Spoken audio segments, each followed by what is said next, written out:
Қай жақтан шықты? Ар жағынан Шыққан жағы. қарсы беттен шықты. Ар жағынан шықты ма? Онда басқа кісі болды ғой неғып тұр. Қарсы беттен шықты. Енді басып жүрсіз.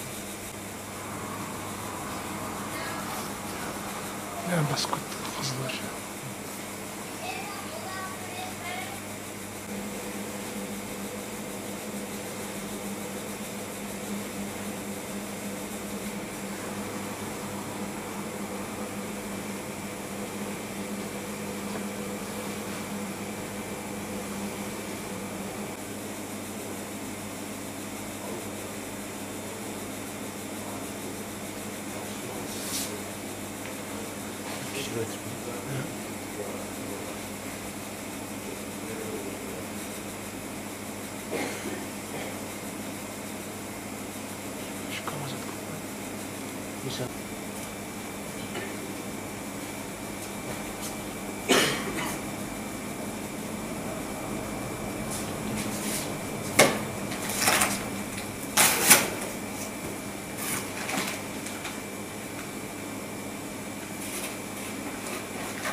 Қазақстан Республикасының президенті Қасым-Жомарт Кемелұлы Тоқаевқа бейне жолдау. Құрметті Қасым-Жомарт Кемелұлы, мен заңсыз әділетсіз сотталған Мұқашев Асқар Әбдіқапарұлы 1962 жылы 11 мамырда дүниеге келген, Атырау қаласы Брусиловский көшесі 26 үйдің тұрғынымын. Қылмыстық кодекстің 345 бабы 3 бөлігімен 5 жыл мерзімге көлік құралын жүргізу құқығынан айырыла отырып, 2 жыл 6 айға бас бостандығынан айырылдым. Жаза өтеу орны ретінде қылмыстық атқару жүйесінің қауіпсіздігі барынша төмен мекемесі Астана қаласы ЕТСі 166-та 10 мекемесі тағайындалған. Қазақстан Республикасының тәуелсіздігінің 30 жылдығына байланысты рақымшылыққа ілігіп, 2022 жылы 18 қаңтарда Атырауға үйіме келдім. Бостандыққа шыққанымен заңсыз әділетсіз сотталғандықтан көңілім әлі күпті. Жәбірленуші тараптың 4 миллион теңге моральдық залалы, 5 жыл мерзімге көлік құралын жүргізу құқығынан айыру жазасы сол күйінде өзгеріссіз қалды. Жүргізушілік мамандықтан басқа мамандығым жоқтығына байланысты қазіргі қымбатшылық жағдайда жолдасымның еңбекақысына күн көріп жатырмын. Ер азамат ретінде осы жағдайға намыстанамын. Сотталған адам ретінде жұмысқа кіру қиындық туғызып тұр. Осы жылдың 31 қаңтарында сізге почта арқылы өтініш хат жібердім. өтініш хатқа ақтөбелік тәуелсіз сарапшы Тілемісовтің 16 беттен тұратын сараптама қорытындысы, сосын екінші Ботақаным азық-түлік дүкенінен алынған бейнежазба көшірмесі, біреуі бейнедискіге жазылған, біреуі флешкіге жазылған. Оның ішіндегі мазмұн 1 минут капитан Тұқпатовтың тергеуші 1 минут жарым қиып тастаған нұсқасы, сосын толық нұсқасы бар. Содан 2 ай жарым дегенде бас прокурордың орынбасары Шындалиевтен жауап келді Астана қаласынан. Менің берген шағымдарым ешқандай дәлелін таппады дейді. Өтініш қатты сізге жетпегеніне көзім жетіп, бейне жолдау жіберіп отырмын. Мына Рамазан айында сізге өтініш 5 минут уақытыңызды бөліп, бейне жазбаны көріңіз. Оқиға былай болған еді. Мен Атырау қаласы нөмірі 3-ші емханада 2018 жылдан бері жұмыс жасадым. 2020 жылы 30 наурызда пандемияның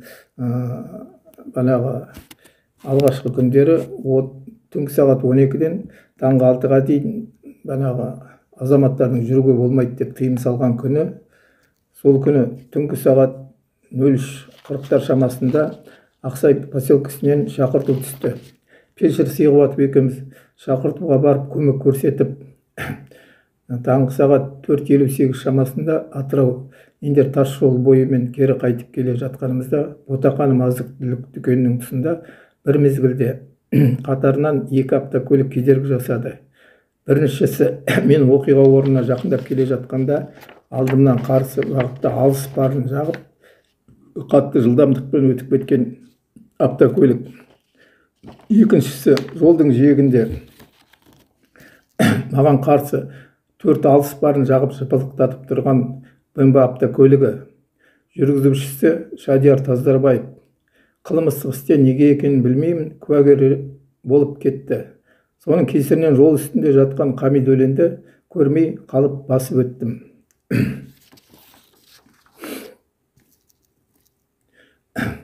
Фельдшер Сиғуатов көмек көрсетейін деп Қамидоленнің пульсін ұстағанда пульсі жоқ, денесі салқын деді. Сондықтан біз жедел жәрдем бригадасы болсақ та Қамидоленді машинаға тиеп ауруханаға апара алмадық. Мүрдені қозғаған жоқпыз, тіршілік нышаны болмағасын. Ал сарапшы Сейдешев сараптама қорытындысында пульс болмаса да адамның жүрегі бірнеше минутқа дейін соғып тұрады дейді. Сарапшының тұжырымы ешбір заңға да, логикаға да сыймайды.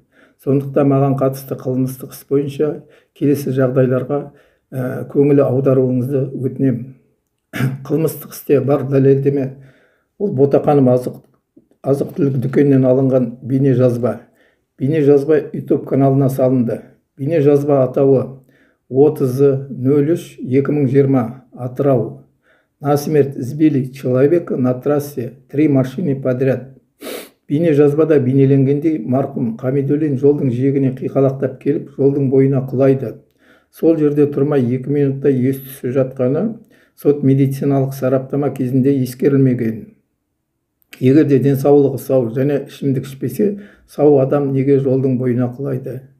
Ақыл есі дұрыс болса, неге құлаған жерінен тұруға әрекет жасамайды?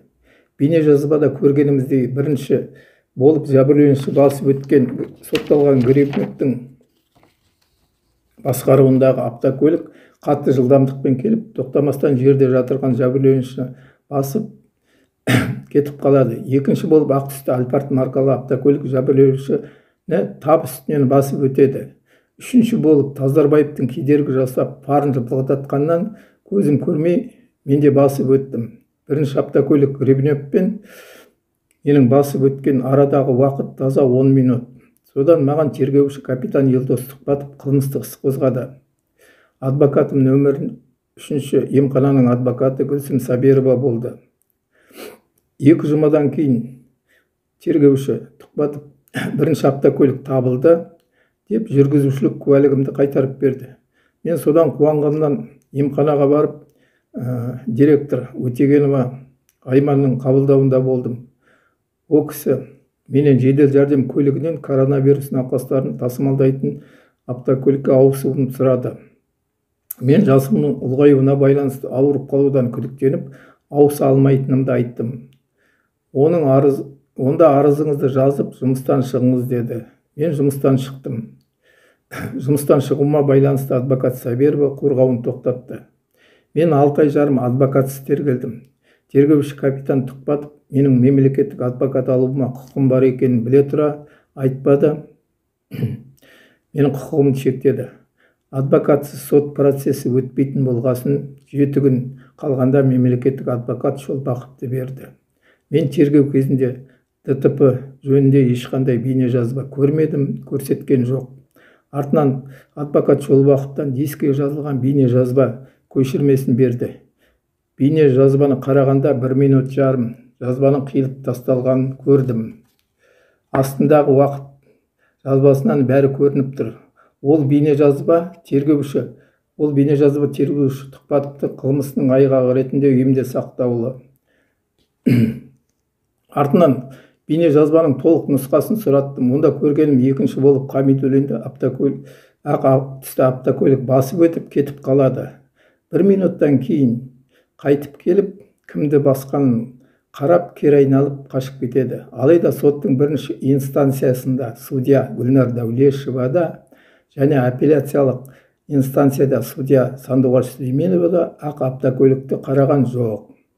Сот тергеуінде менің қорғаушымның жол көлік оқиғасы орнынан өткен ақ түсті автокөліктің Хамит Өленді басып өтуіне қатыстылығы бар екенін тексеру үшін Ботақаным дүкенінен алынған бейне жазбаға сараптама жүргізу туралы өтініш хат берген болатын. Себебі аталған автокөлік нақты басқаны көрініп тұрса да, сот ол басқан жоқ деп әдейі мені кінәлады. Себебі екінші болып басқан ақ автокөлік жәбірленушіні басып өткеннен кейін тоқтамай жүріп кетеді де, қайтып келіп, кімді басып кеттім деп қарап, айналып қашып кетеді. Менде оған күдік, яғни бұл автокөлік жүргізіп отырған иесі табылып, ол тергеуге және сотқа ықпал жасады деп ойлаймын. Себебі нақты жәбірленушіні басып өткені анықталса да, тергеуші де сотта оған шаң жуытпады. Және бейне жазбаның сараптамасын тағайындауды негізсіз себептермен қанағаттандырусыз қалдырды. Осы бейне жазба Нұркезет сайтында бар. Ішкі істер департаментінің сол кездегі баспасөз хатшысы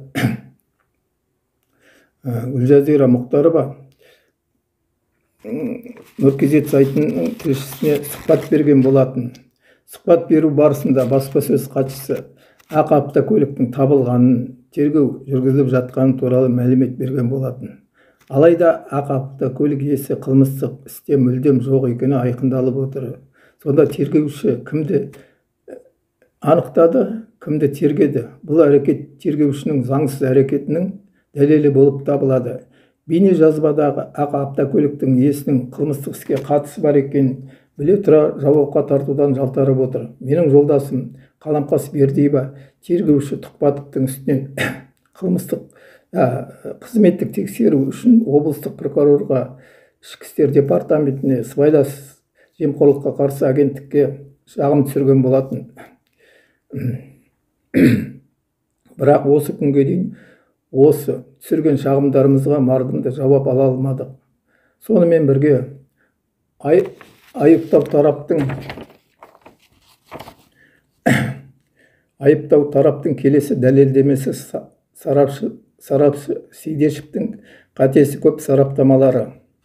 Біздің тараптың 2021 жылғы 20 сәуірдегі нөмірі 18/2021 санды маман Сейдешевтің қорытындысына күмәнмен қарап, бұл қорытындының тек қана сарапшы Сейдешевтің қорытындысына ғана негізделіп, баға берілуіне және сараптама өткізу заңнамасын, яғни сот сараптамасы органдарында сот сараптамалары мен зерттеулер ұйымдастыру және жүргізу қағидаларының өрескел бұзылуына байланысты эксперт-гистолог және медико-криминалист мамандарының қатысуымен қайталама сот медициналық сараптама тағайындауды сұраған өтініштерімізде қанағаттандырусыз қалдырылды. Аталған сараптамаға назар аударатын болсақ, ол сараптамада бірінші автокөлік басып өткеннен кейін жәбірленуші тірі болған. Екінші автокөлік басып өткеннен кейін де тірі болған, бірақ сол жарақаттан кейін қаза болды деген тұжырым ешбір заңға да, логикаға да сыймайды. Себебі сарапшы қай автокөліктен қандай жарақат алды және қандай жарақат оның өміріне қауіпті болғанын айта алмады. Сонда сарапшы қай автокөліктен алған жарақаттан қайтыс болғанын қалай анықтады? Ал тергеуде сотта оған баға бермеді. Әлде сот тергеушінің жазып бергенімен мені соттап жіберді ме? Содан біз ақтөбелік тәуелсіз сарапшы, маман сот медицина сарапшысы Тілемісовтің көмегіне жүгіндік. Ол кісі атыраулық сарапшы Сейдешевтің сараптамасынан бірнеше қателік тапты. Аталған қорытындыда сот медициналық сараптамалардың барлығының сараптама өткізу қағидаларының бұзылып өткізілгенін, сарапшының қорытындыларының қателігін толық ашып берсе де, апелляциялық сотта да судья Сандуғаш Сүлейменова іске тіркеп, бірақ әдейі бір бетін ашпастан құқықтық баға бермеді. Содан кейін мен қараша айының 25-інде жоғары сотқа екінші рет кассациялық өтініш хат жазған болатынмын. Сол хатқа жауап желтоқсан айының 6-сында келді. Оның мазмұны сотталған Мұқашевтың жоғары сотқа бұған дейін жолдаған мазмұндас өтініш хаты Қазақстан Республикасының қылмыстық процестік кодексінің 484 бабы 2 бөлігінің 1 тармағына сай онша ауыр емес қылмыстар туралы істер бойынша шығарылған сот актілері жоғары сотта кассациялық тәртіппен қайта қаралуға жатпайтындықтан 2021 жылғы 25 қарашада шығыс хатпен кері қайтарылғанын хабарлаймыз. Осыған байланысты бұл өтініш хаты да қараусыз кері қайтарылады. Қылмыстық істер жөніндегі сот алқасының судьясы Әріпов дейді. Сонда мен аса ауыр қылмыс болмаса Атыраудың, Ақтөбенің, Қостанайдың, Астананың түрмесінде ел аралап нағып жүрмін. Аса ауыр қылмыс болмаса аяқтай Атырауда өз үйімде болмаймын да. Бірнеше айдан бері шындық іздегенімді ешкімнің естігісі келмейді. Мен сонда әділдікті кімнен іздеймін? Атырау өңірінің соттары шындыққа қол жеткізбейтін соттар екеніне көзім жетті. Бейне жазбадағы ақ автокөліктің жәбірленушіні басып өткені соттар нақты көрсе де неге соны жоққа шығарады? Мен 60-қа келген шағымда осындай жағдайға душар болдым. Мен 40 жылдан астам уақыт автокөлік жүргізушісімін. Өзім жедел автокөлігін жүргіздім. Мен заңсыз сотталдым. Ендігі үміт сізде, Қасым-Жомарт Кемелұлы. Сондықтан менің ісім бойынша әділдікті орнатқызып беруіңізді сұраймын.